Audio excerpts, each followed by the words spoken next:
Asher, and here's my project on Egyptian defenses. My questions were, what were their defenses? What were their natural defenses? And what strategic spot did they place their fortresses? This is a game called Age of Empires. You can choose multiple civilizations and play through their history.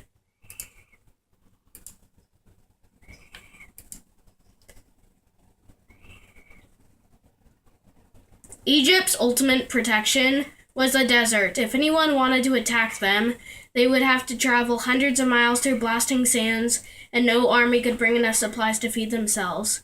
You couldn't go through the Nile either because there were multiple cataracts. Cataract means large waterfall or rapid, blocking the river off. Recently, people have found evidence in a 3,000-year-old fortress of how their defenses were laid out. They put their main building, and this game is called the town center, on a defendable position with ample resources. And they put buildings such as academies or place to learn, a temple, and high-end workshops, and also fancy homes, and those were all encased by a wall.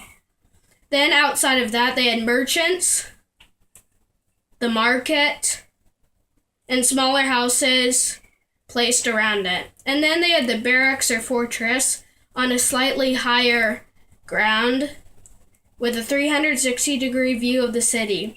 All of this was surrounded by the outer wall outside. And then there was the farmlands outside of the walls on the plentiful shores of the Nile.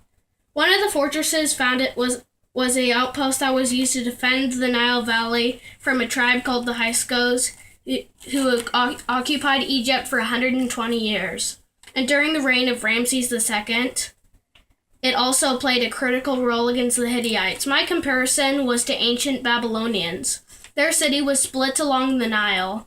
The older part of the city lay on the east bank, and the newer part of the city on the west. A Babylonian king called Nabopolassar built a monstrous wall around the city, and also a huge trench around that wall that let the waters of the Nile flow in. Before the project was finished, Nabopolassar died, and his son Nebuchadnezzar was assigned with overseeing the finishing of it. He made the wall so strong no army could get through, and he finished the trench.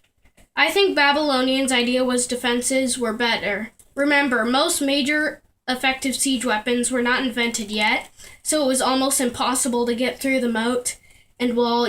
You could go in through the Nile, but then you would be attacked from both sides and destroyed. That concludes my report on ancient Egyptian defenses. Any questions?